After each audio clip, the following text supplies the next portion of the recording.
Kali ini kita akan membahas mengenai topik yang sedang viral atau yang sedang ramai dibahas di jagat maya. Tema kali ini kita akan membahas tentang bahwasanya Yesus telah menikah dan memiliki seorang anak. Itu seperti apa, Gus? Kalau menurut penjelasan dari Gus Medik sendiri. Oke, Assalamualaikum warahmatullahi wabarakatuh. Season kemarin tentang sakralnya wanita kita sudah coba kupas dari tinjauan biblika, yaitu Perjanjian Lama, dan juga kita lihat dari sisi pandang antropologis budaya, bagaimana memang orang-orang Israel itu begitu ketat menghargai wanita. Antropologisnya begitu, jadi budaya mereka begitu ketat ya, sehingga mengatur hubungan laki-laki dan perempuan. Terus sekarang yang lagi rame di jagat maya ini kan tentang satu pihak Islam mengatakan Yesus itu menikah, sementara di pihak Kristen mengatakan Yesus tidak menikah, kan begitu. Terus gimana sih kedudukan ini sebenarnya, kan begitu. Sebetulnya tidak berhenti sampai di situ seharusnya. Sekarang sih kalau misalkan ternyata Yesus itu menikah, terus konsekuensinya apa? Terus kenapa memang kalau Yesus itu menikah? Terus kalau Yesus itu tidak menikah, kan kita perlu tahu ya, kenapa kekristenan ini ngotot gitu loh. Ngotot mengatakan Yesus itu tidak menikah. Harusnya kan kita perlu tahu. Terus juga kita perlu tahu kenapa Islam kok ngotot juga mengatakan Yesus itu menikah. Nah, ini sebetulnya ada apanya? Cuman orang-orang kadang-kadang mereka menikmati sensasinya, tapi kehilangan atau tidak mengerti sebetulnya esensinya apa sih. Kalau Yesus menikah, kalau Yesus tidak menikah, itu nggak ngerti. Mereka hanya rame di sensasi saja. Ya, kalau di olahraga itu sensasi mengalahkan prestasi. mungkin gitu ya. Gini, sebagai orang Islam ya, seharusnya enggak perlu kaget kalau mendengar ada pakar antropologi seperti Barbara siapa yang dari Australia itu, hasil penelitiannya beberapa puluh tahun menyimpulkan bahwa Yesus itu, Kanjeng Nabi Isa itu menikah, bahkan poligami. Itu seharusnya orang Islam juga kita secara umum tuh ndak perlu kaget tuh. Kan begitu. Pertanyaannya kenapa orang Islam nggak perlu kaget? Ini juga menjadi sebuah jawaban atas pertanyaan, ngapain sih orang Islam kok ngotot mengatakan Kanjeng Nabi Isa itu atau Yesus itu menikah. Gitu. Itu karena itu secara tekstual di Al-Quran tertulis. Gitu loh. Sebutkan apa itu, Gus? Ya nanti dong, aku cerita dulu. Santai aja, santai. Aku nggak suka terlalu serius. Santai aja. Iya. Jadi gini, coba aku mau lihat Barbara ini profesor atau doktor ya? Sebentar. Aku lihat dulu. Referensinya aku lihat. Karena gini, banyak orang terkaget-kaget. Barbara Thiering ini profesor ternyata ya. Dia berpijak pada Perjanjian Baru dan Gulungan Laut Mati. Profesor Dr. Barbara Thiering dari Universitas Sydney Australia, setelah melakukan penelitian terhadap gulungan laut mati selama 20 tahun. Bayangkan.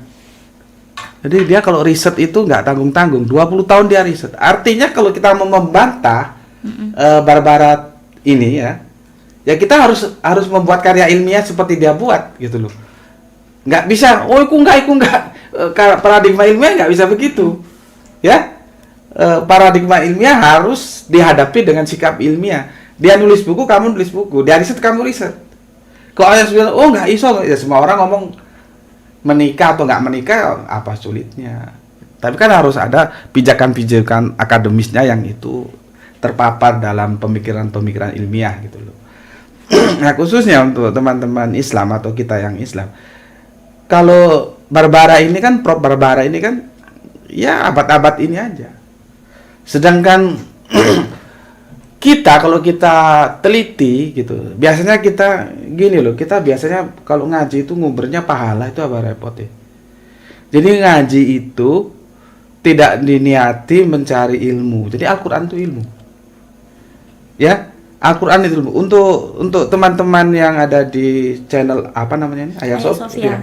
ya, mungkin bisa mampir ke channelku ya, Subandi T Sukoco. Itu di sana dijelaskan tentang bahwa Al-Quran itu suatu ilmu gitu ya. Kok di sini kan nggak, supaya kalian tahu Al-Quran itu ilmu gitu. Jadi kalau membaca Al-Quran itu orang Jawa bilang deres ya, itu bukan hanya sekedar cari pahala tapi cari ilmu supaya kita tahu gitu loh ya. Yang repotnya kita kan ngaji cari pahala. Iya. Jangankan baca berapa ayat, satu huruf aja pahalanya sekian-sekian. Jadi dia sudah berdagang, berkalkulasi. Orang membaca Al-Quran cari ilmu. Kalau ilmunya kamu dapat, pahala pasti dapat. Kalau pahalanya yang kamu dulu kan kamu cari pahala, bodohmu nggak hilang-hilang. Gitu loh. Jadi paradigmanya dirubah mulai sekarang. Ngaji itu cari ilmu, nanti pahala kamu pasti dapat.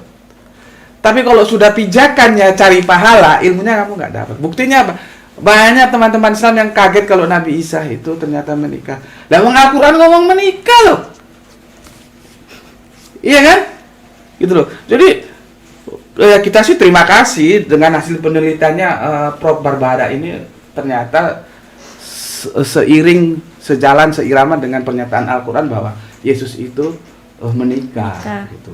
Dan itu menjadi polemik akhirnya antara Islam dan Kristen. Nanti yang konsekuensi logisnya akan kita bicarakan ya. Oke, sekarang aku kasih tahu dulu. Ini ayat ini pasaran kok. Artinya sudah banyak orang tahu lah. Cuman perlu dibenarkan juga bagaimana memahaminya ya. Gini dulu, aku sebelum ke sini aku menjelaskan ini. Dalam kaidah-kaidah bahasa Arabian ya. Bahasa Arabian, aku bilangnya Al-Quran itu bahasa Arabian karena Al-Quran ini mengatakan dirinya Al-Quran Arabian, Al-Quran Arabiyun, Al-Quran Arabiyin. Itu beda dengan Al-Quran Aroban. Ya. Harus dipahami di sini. Sekarang kita sering menemukan kata zaujatun. Ya. Zaujatun itu kalau jamaknya zaujatun. Ya. Itu artinya apa? Istri. Ya. Kalau zaujatun istri, kalau zaujatun istri-istri. Istri-istri. Ya. Kemudian ada lagi zaujun. Ya. Kalau zaujun itu pasangan, kalau aswajun pasangan-pasangan. Nah, ini hati-hati. Terjemahan Al-Quran itu harus dipahami secara cermat seperti itu. Dan ini kadang-kadang orang hanya baca terjemahan tapi nggak baca tekstual aslinya Arabiunya, ya. Sekarang apa bedanya pasangan dan istri coba? Kalau pasangan belum tentu menikah. Kalau istri sudah pasti menikah. Gimana ya? Mungkin tanpa kata harus menikah. Memang tidak harus menikah. Misalkan aku dulu waktu kecil suka badminton itu ya. Kalau double kan aku harus berpasangan. Itu kan pasangan kan? Jadi ini tidak harus ini karena pemikiran siapa? Rin itu sudah terjebak pada pemikiran kekeluargaan, menikah, rumah tangga. Enggak begitu. Makanya pahami Al-Quran itu dari teks-teks aslinya supaya kita tahu gitu ya. Jadi gini, misalkan aku main bulu tangkis ya, double, berarti kan aku harus punya pasangan. Kan memang nggak perlu menikah. Iya. Tapi kalau istri harus menikah. Itu yang pertama. Yang kedua, istri pasti punya anak. Apa? Istri pasti patuh. Pasangan. Kan bingung kok di sini. Pasangan belum tentu istri. Gitu loh. Seperti aku berpasangan dengan katakanlah Mas Ipung. Terus nanti lawannya siapa berpasangan dengan siapa gitu ya. Jadi supaya kalian ngerti dulu. Karena begini ya, banyaknya kritik-kritik dari teman-teman Kristen itu, teman-teman Kristen juga nggak bisa disalahkan, karena teman-teman Kristen berpijak pada terjemahan, mereka tidak menguasai tekstual Al-Quran, ya kan?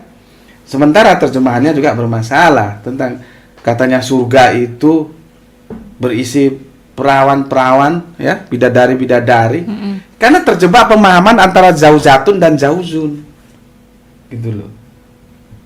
Terjebak gitu loh, ya. Nah, begitu juga di ayat yang akan aku tunjukkan ya, tentang gimana sebetulnya para nabi itu mempunyai istri. Itu begini. Kamu buka coba di Ar-Ra'd ya. Suratnya nomor 38. Ini sering kok dibaca ini. Sering-sering dikupas, sering dikutip. Aku baca ya. Iya, iya. Pertama lihat ayatnya, ayat Arabiannya ya. Dia pakai aswajau, ya, Aswajau. aswajau, ya. Aswajau. Oke, aku baca ke artinya ya. Iya. Dan sesungguhnya kami telah mengutus beberapa rasul sebelum engkaunya siapa? Isa. Nabi Muhammad dong. Muhammad. Nabi Muhammad. Oh, Rasul ya. Iya. Dan kami berikan kepada mereka itu artinya rasul-rasul atau nabi-nabi sebelum Kanjeng Nabi Muhammad ya. Kami beri kepada mereka itu istri-istri ya. Terjemahannya banyak yang begitu. Tapi sekarang banyak yang sudah dibenahi. Karena aswajau itu bukan istri. Itu pasangan. Oke? Tetapi walaupun itu diterjemahkan pasangan, bagaimana kita bisa menentukan bahwa para kanjeng Nabi terdahulu itu menikah semua? Kita lihat ayat berikut, kalimat berikutnya. Dan keturunan. Ya. Berikutnya ini tidak begitu penting. Tidak ada hak bagi seorang rasul mengatakan sesuatu bukti atau mukjizat melainkan dengan izin Allah untuk setiap masa ada kitab tertentu. Itu oke lah, kan kita belajar ya. Tapi penekanan kita keturunan. Jadi kita bisa menentukan bahwa Kanjeng Nabi Isa itu menikah ya, karena dia sudah diikat oleh rasul-rasul terdahulu. Artinya ini universal. Ini tidak ada pengecualian ya, yaitu punya keturunan. Nah, di sini juga nanti silahkan lihat di channel Subandi T. Sukoco, di channelku, kau akan tahu apa bedanya anak dan keturunan. Gitu. Emang belum tentu keturunan itu anak. Bingung kan? Iya. Makanya apa ya? Budaya-budaya kita dalam memahami bahasa itu sangat minim gitu. Seperti tadi antara perawan dan gadis juga orang masih bingung. Sekarang antara anak dan keturunan itu apa bedanya? Tapi lihatlah di channel, kalau aku harus jelaskan di sini nanti waktunya nggak cukup ya. Jadi yang jelas dikatakan di sini bahwa rasul-rasul terdahulu artinya termasuk Kanjeng Nabi Isa itu diberi keturunan. Yang namanya dia punya keturunan berarti dia harus pasti menikah. Nah, ini berapa? 14 abad yang lalu. Profesor Barbara kan baru kemarin. Iya. Jadi kenapa kita harus terkaget-kaget kalau ada yang mengatakan Kanjeng Nabi Isa itu berkeluarga bahkan poligami, gitu. Artinya dia nggak paham benar apa yang dikatakan kitab sucinya. Itu yang jadi penyakit sekarang. Karena ngaji hanya sebatas cari pahala dan pahala. Tapi gebleknya nggak bisa hilang kan. Gitu loh. Dan ini cara yang mengupas apa itu zaujatun, apa itu zaujun kan. Teksnya nggak ngomong beristri loh. Pasangan, karena dia pakai aswajau, bukan zaujatun. Bukan zaujatun juga. Bukan istri, bukan istri-istri. Pasangan dia pakai. Ngerti? Cuma kan orang kadang-kadang ambil teksnya, oh ini buktinya punya istri. Kan begitu. Tapi kalau dia diuber, kalau ada orang yang mengerti teks-teks original teks Al-Quran, mana beristri? Enggak kok, berpasangan. Bisa dia menjelaskan. Kan gak bisa. Nah, salah satu untuk mengatakan bahwa ini membuktikan pada para nabi dahulu itu beristri, ya, itu dari adanya kata zuriat, ya. Zuriat kalau di teks ini keturunan. Artinya tidak mungkin seseorang punya keturunan tanpa punya istri. Kesimpulannya bahwa Kanjeng Nabi Isa itu beristri, karena di sini tidak ada perlakuan secara khusus, semua umum. Paham? Ya, ya. Tapi kan nggak ada. Aku lihat di media sosial tuh nggak ada yang bahas bagaimana teks ini diposisikan secara benar. Karena nanti ketika di surat Al-Baqarah itu ya, Kanjeng Nabi Adam itu disuruh membangun surga, itu juga diterjemahkan istrimu. Padahal itu bukan zaujatun, itu aswajun. Pasanganmu. Ya kan? Kalau kita sekarang kan ini Kanjeng Nabi Adam. Ya. Ini ibunda Hawa istrinya. Terus di surga. Kok iso istrine gitu. Orang yang jelas bicara pasangannya kok. Itu tidak berbicara dalam konteks pribadi, tapi bagaimana manusia sebagai makhluk Allah itu membangun sebuah antropologi, kita ini kan disebut makhluk budaya. Bagaimana membangun budaya atau bagaimana membangun peradaban dalam kehidupannya, di mana peradaban itu dibangun dalam nilai-nilai yang telah ditetapkan oleh Gusti Allah ingkang Maha Agung itu.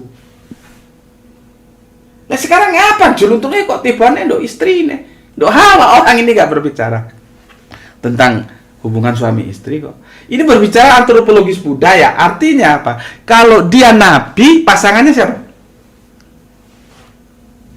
Ayo. Nabi pasangannya siapa? Nabi pasangannya Umat. umat. Betul. Ya. Jadi gini loh. Kalau aku buka di Al-Qur'annya di Al-Baqarah itu terlalu panjang ya. Kita ngobrol lepas saja. Jadi gini nih. Hai Adam, bangunlah surga ini bersama pasanganmu, bersama partnermu, bersama pengikutmu. Ngerti? Membangun peradaban-peradaban di mana itu dibangun atas nilai-nilai yang telah ditentukan oleh Allah. Jadi disuruh membangun peradaban. Kok terjemahannya larinya ke istri? Begitu juga di surat Ar-Ra'd tadi. Itu nggak ada bicara tentang istri. Tapi kan diperjelas dengan adanya keturunan. Iya, artinya kita bisa mengatakan bahwa nabi-nabi terdahulu tanpa kecuali itu punya istri karena adanya diksi keturunan, zuriat itu tadi. Iya. Kalau tidak ada diksi zuriat, selesai sudah argumentasinya mentah. Jadi jangan dipahami menurut terjemahan yang ada sekarang. Gini loh, aku ingin mengajak semua pembaca Al-Qur'an ya. Entah apapun agama Anda itu terserahlah ya. Tapi bagaimana kita itu mendudukan Al-Quran sebagai sebuah ilmu, kita pahami secara benar. Kalau secara orang mau beriman mau enggak terhadap Al-Quran itu urusan masing-masing lah gitu. Tapi sebagai ilmu, kita wong Jawa nek ngarani apa ya? Digenahno gitu loh. Cara berpikirmu ku sing genah, digenahno sik pikirane gitu loh. Nah, sekarang kita harus bisa bedakan antara pasangan dan istri. Tuh. Sudah clear ya belum di surat Ar-Ra'd ya? Kalau sudah clear, aku masuk ke Alkitabnya. Oh ya, sudah clear. Oke ya. Jadi hati-hati karena adanya pemikiran-pemikiran kotor seperti nanti di surga dapat bidadari yang perawan-perawan, itu juga kan ngawur. Kalau hanya ngurusin masalah perawan aja orang sadok swarga saiki. Itu karena ini loh, mutahharatun tuh diterjemahkan beda. Mutahharatun itu tekstualnya itu bersih. Si penerjemah karena otaknya sudah kotor. Jadi artinya kotor. Yang perawan. Gitu. Padahal bukan itu, artinya kita nanti di surga itu punya pasangan-pasangan bersih, tidak ada iri, tidak ada dengki. Gitu. Oke? Dan sekarang kita masuk ke teks yang mengatakan bahwa Kanjeng Nabi Isa itu menikah ya. Nih aku baca ini sebentar. Mulai Markus ya. Mulai Markus kita baca. Begini. Ketika Yesus berada di Betania di rumah Simon si kusta, maksudnya si Simon punya penyakit kusta gitu loh. Dan sedang duduk makan, datanglah seorang perempuan membawa suatu buli-buli pualam berisi minyak narwastu murni yang mahal harganya. Setelah dipecahkan leher buli-buli itu, dicurahkan minyak itu ke atas kepala Yesus. Coba ayat ini dipahami ya, didekonstruksikan gambarnya. Ada seorang perempuan bawa minyak yang mahal narwastu, tiba-tiba dicurahkan di atas kepala Yesus. Itu kira-kira ya. Yesus ini Yahudi loh, jangan lupa. Yesus ini awalnya ya Yahudi gitu. Dia hidup dalam antropologis budaya Yahudi. Artinya hukum-hukum Yahudi itu masih terjaga dengan ketat. Terus ada perempuan tiba-tiba mengasih minyak di atas kepalanya. Itu perempuan itu orang lain atau istrinya? Kan bisa dinalar. Orang lain atau istrinya? Masa orang lain cukup taruh minyak di kepala ini? Nggak boleh. Dalam Yahudi itu hubungan laki-laki dan perempuan itu benar-benar dijaga ketat. Jadi ayat ini mengatakan bahwa perempuan itu bukan orang lain bagi Yesus, yaitu istrinya. Ngerti yang aku maksud? Iya. Nggak mungkin. Sekarang kon nggak kenal aku. Nggak tahu nih ini tahu kon nggak ini? Kon itu engkau. Aku campur-campur sih ngomongnya kacau. Kamu nggak kenal aku. Masa tiba-tiba kamu bawa minyak terus taruh di atas kepalaku di apa ya? Diolesin. Mungkin nggak? Enggak sih. Nggak mungkin. Jadi adanya kamu berani mengolesi kepalaku, itu berarti kamu punya hubungan khusus dengan aku. Tapi kalau Yesus gitu, mau tanya ya Gus. Okay. Kalau Yesus gitu masa nggak punya saudara gitu? Saudara dekat, kerabat dekat. Maksudmu yang melakukan itu saudaranya? Iya. Ya, nanti kita lihat ayat berikutnya. Siapa yang melakukan itu kan? Oke. Sekarang di Yohanes ya. Yohanes 12:3. Ini begini. Maka Maria mengambil setengah kati minyak narwastu murni yang mahal harganya. Lalu meminyaki kaki Yesus dan menyekanya dengan rambutnya. Dan bau minyak merebak di seluruh rumah itu. Hubungan istimewa Yesus dengan Maria Magdalena berabad-abad dibantah oleh gereja.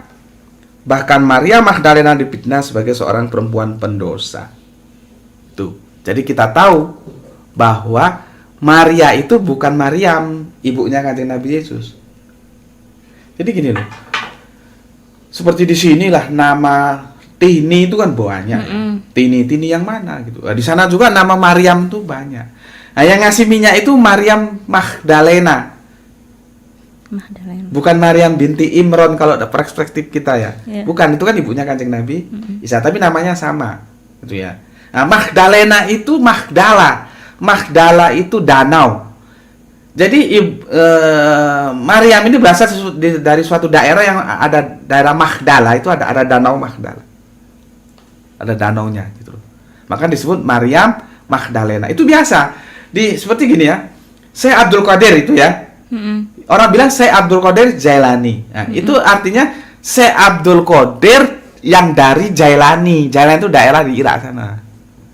Cuma kan wong-wong jarang ngerti ini. Untuk membedakan Syekh Abdul Qadir Jailani dengan Syekh Abdul Qadir yang dari Malangi misalnya. Gitu loh. Jadi supaya orang nggak ketukar. Biasanya budaya-budaya bangsa Arab terus bangsa Israel begitu.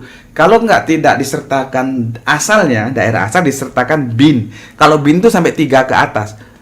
Misalnya Koco, bin Ali, bin Zaki, bin Paijo gitu. Dia sampai 3 ke atas. Supaya tidak keliru dengan Koco yang lain. Karena di Jawa ini banyak Koco. Justru di Arab sana banyak Ali bin siapa? Itu sampai 3 ke atas. Jadi untuk membedakan seseorang dengan orang lain itu biasanya dengan menyertakan asalnya, daerah asal, atau menyertakan nasabnya. 2 itu pilihannya. Nah, Maria Magdalena itu menyertakan nama asalnya dari daerah Magdala. Gitu. Jadi yang mengurapi tadi itu Maria Magdalena. Gitu. Oke, kita lanjut. ke ayat berikutnya ya. Mm-mm. Ke Injil Lukas 7:37. Bagaimana Maria Magdalena difitnah? Oh, ini sudah ada ya. Dia difitnah ya. Gitu. Ini 7:37 aku baca ya. Di kota itu ada seorang perempuan yang terkenal sebagai seorang berdosa. Nah, ini dia difitnah, Maria Magdalena. Mosok Kanjeng Nabi Isa Yesus kate golek bojo perempuan pendosa, wis ora mungkin, nggak mungkin. Di kota itu ada seorang perempuan yang terkenal sebagai seorang berdosa. Ketika perempuan itu mendengar bahwa Yesus sedang makan di rumah orang Farisi itu, datanglah ia membawa sebuah buli pualam berisi minyak wangi. Ya. Mm-mm. Tuh, kita lihat ayat berikutnya yang 38. Sambil menangis ia pergi berdiri di belakang Yesus dekat kakinya, lalu membasahi kakinya itu dengan air matanya dan menyekanya dengan rambutnya. Kemudian ia mencium kakinya dan meminyaki dengan minyak wangi. Lihat, artinya bersentuhan nggak? Mm-mm. Bersentuhan kan? Sekarang boleh nggak pergi sana ke Yahudi?